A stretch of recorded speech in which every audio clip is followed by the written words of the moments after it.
Hey guys, Min here. Welcome back to Your House Fitness. Today we're going to talk about something a little special.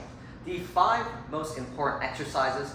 To be honest, it's kind of hard to narrow down to 5 and everyone has their own unique and individual preferences. But this is my 5 guaranteed best bang for your buck exercises if you're trying to train and you're limited on time or you don't want to learn a lot of things. You can just stick to the basics and get a lot of results out of it. Let's start from the ground up, and especially since it's a full body exercise, I want to make sure everything gets trained. One of my favorite lower body exercises is the squats. These squats, they can be done with any piece of equipment. If you're very new, do it body weight. A little bit, more intermediate, you can do stuff like a front squat or a goblet squat. A little more advanced, you can do a back squat, overhead squat, but a squat is a fantastic tool for strengthening your quads, your glutes, and your adductors, and it will help you get very mobile within the hips and the ankle joint. Let me show you a few squats. This is a very simple bodyweight squat, slightly wider the shoulder width stance of your feet. I want to make sure my knees aren't bowed in. I want them opened up. That way I can be stacked over my skeleton so I'm nice and strong, and it'll help me prevent injuries. I like to have my hands in front of me for stability, and I initiate the movement by just sitting back a little bit. Right? I don't want to fall into my knees like Michael Jackson. It's great for dancing, probably not for weightlifting.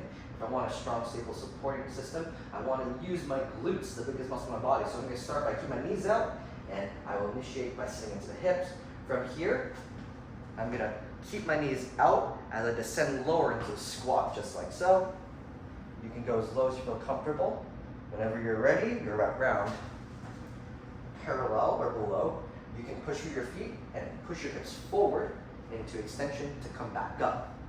This is fantastic exercise for your lower body, but what about the opposing muscle groups that don't get hit? This is where I would insert an exercise like the hinge-in or the deadlift. The deadlift is fantastic for strengthening the glutes and the hamstrings. Your glutes do work in a squat, but in the deadlift there is a little bit more activation as it is the primary extensor of the hips along with your hamstring. This will strengthen actually your entire posterior chain. So if you have back pain or have difficulty carrying things off of the floor, this is a fantastic exercise to do.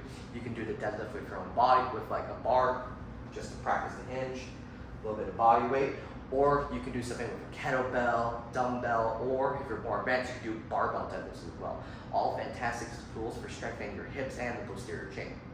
Moving up, we're going to talk about the core. Now here, this one's going to depend, but I love the planks for your core.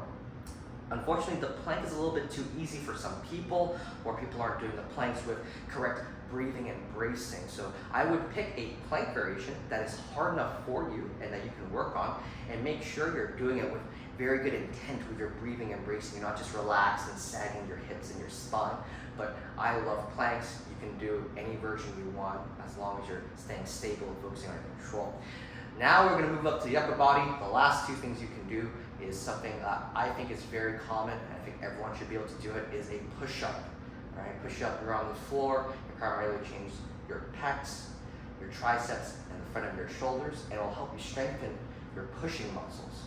Okay? So if you want a good front side to your body and nice back of the arms, I would be doing a lot of push-ups. Alternatively, what you must push, I believe you must pull. That way you're not uneven.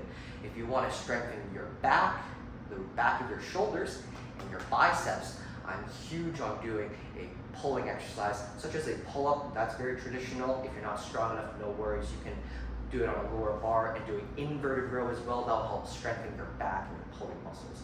But those are my 5 favorite full body exercises you can do to strengthen you throughout. We got squats, a deadlift, plank variation, a push-up, or a pull-up. Thank you for joining us.